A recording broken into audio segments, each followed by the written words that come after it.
Hey, what's up, Jeep guys? Welcome back to the shop. Let's see what we're working on today. All right, guys, we got this little XJ customer brought in. Him and his brother put the lift kit on themselves from Rusty's off-road. It's a long arm in the front, triangulated long arm off the front. Got the coils, shocks, and everything, and then it's got taller leaf springs in the rear.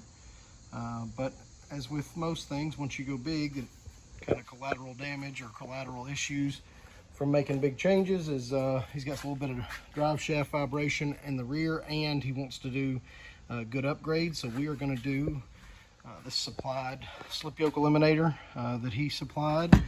It's going to be a little different for me this time. Customer supplied parts. This is something that he bought.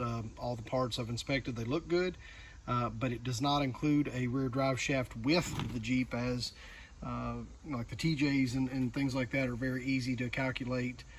This XJ, once I get the slip yoke eliminator in, set it back to ride height, then we're going to measure for that. So let's take a look at the stock transfer case.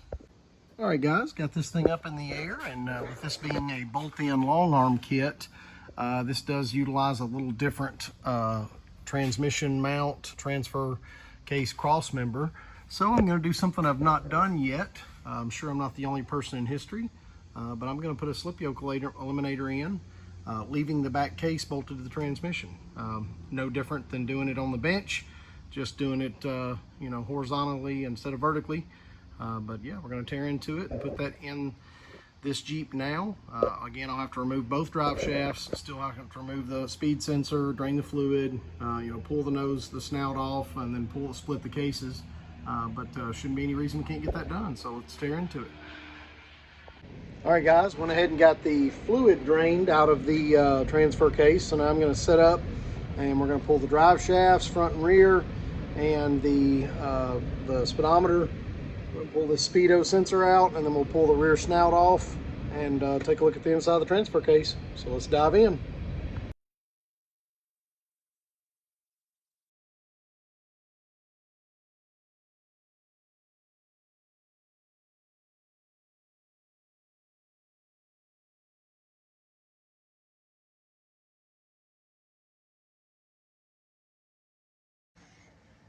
All right, guys, we're back. We've got both front and rear drive shafts loose. So now we're going to take the speedo gear out and sensor and pull off the rear tail shaft snout.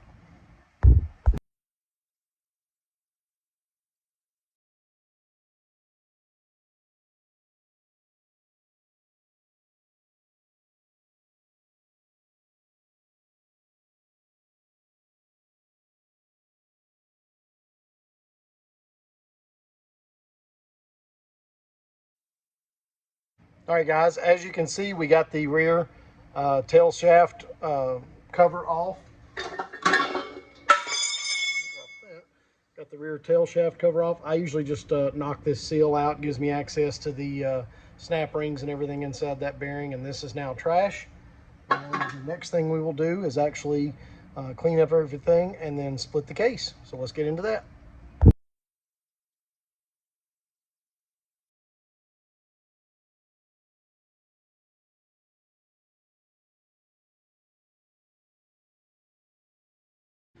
All right, guys, got that rear case off, so you can see the front drive shaft, output shaft, the main shaft here, and this is actually what we're going to be changing. I've got to pull the bolt out of the front yoke here so I can get the front yoke off, and that'll allow me to pull this shaft and that shaft out at the same time. So we'll work on that now.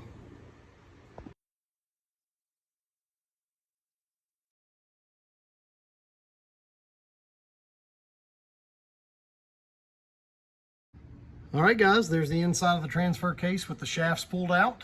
Everything's nice and clean, no issues there. Here is that front cover. Like I talked, there's the pump and the pickup. We'll talk about that when we put it back together. There's that front yoke for the front drive shaft. And I guess here's our outer shaft cover for the back where the speedometer goes in. And then here's the shaft. And what we're actually going to be changing is this main shaft here. So let's take a look at that. All right, guys. So here's that new shaft that we're going to be putting in. Obviously, you can see it's a lot shorter. It takes a yoke here for the rear output. It's going to be a lot shorter than the slip yoke that came from the factory. So what we're going to do is we're going to take this shaft out of the chain. We've got a clip right here we need to remove, and then once we do that, this whole gear assembly will slide off and slide right on the new shaft. So let's dive into that.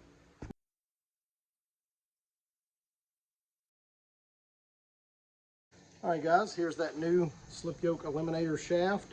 We've got the gear sets on, we've got the lock ring. So now we're going to put this right back in the chain, same orientation that it was, and we'll get this thing put back in the transfer case.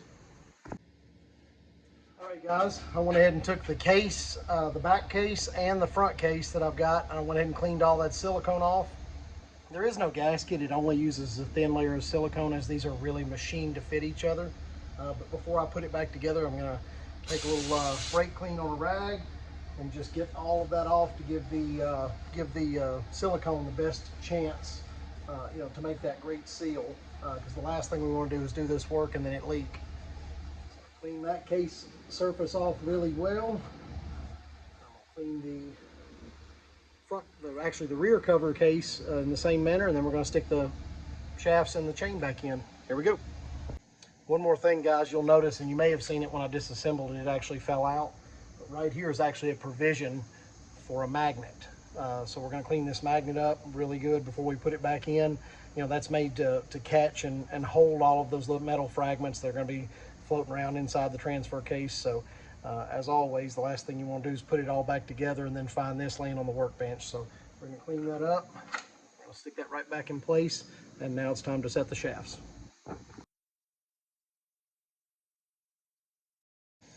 All right, guys, got the shafts back in. Everything seems to be operating smoothly. There's a little bit of slop in the chain, but you can see it's not near sagged down enough to touch the lower case, which is where the stretch chain noise comes in, but this one appears to be in really good shape. So we're gonna get some silicone on it and seal up that back half of the case.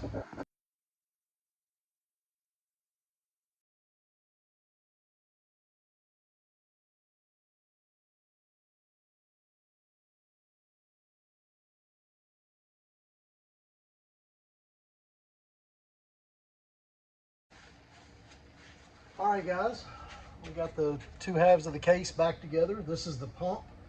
Now what we're going to do is put on that output shaft cover, that rear cover on here on the end. So just like the other places, we're going to clean up really good, make sure everything we've got is clean. Then we're going to lay on a little C-clip. We're going to put on the speedometer gear and another C-clip, and then we'll put that outer cover on. So let's dive in.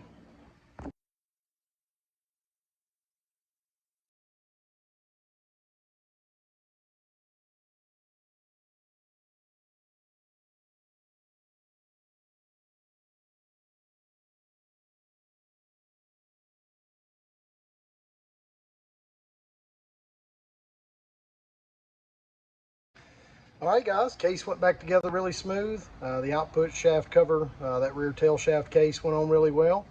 So now I'm going to put the front and rear yokes on, make sure I've got those tight, and put the speedo gear back in, and we will call this thing slip yoke eliminated. So let's finish up.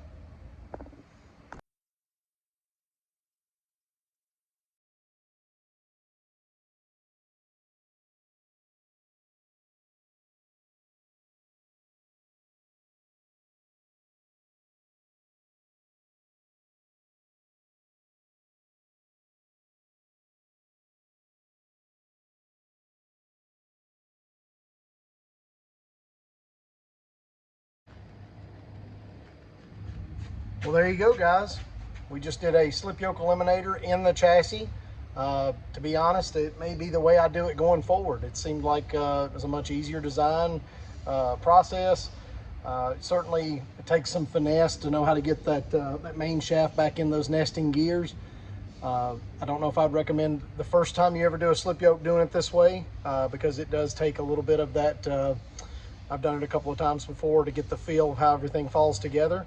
But for me, someone that's done 20, 30, 40 of these in the past, I think this may be something I'm going to try again next time. It was fun to try. I knew if I got in over my head and something didn't act right, I could just pull the case off. But with a different cross member, I thought, why not? Let's give it a shot. And I think it's going to work out okay. Everything went together great. What I'm going to do now is measure for a drive shaft, but I'll have to put it on the ground at ride height for that. And then I'll call James Adams at Adams Drive Shaft and have a custom drive shaft made for this thing, and it'll be ready to go. But until then, it is front wheel drive. We'll just move it around to the back lot until that new drive shaft gets here. But as always, guys, we appreciate you tuning in. Remember to like, share, and comment, and check us out every day at Richter's Off-Road Performance on Facebook.com. We'll see you later. Thanks.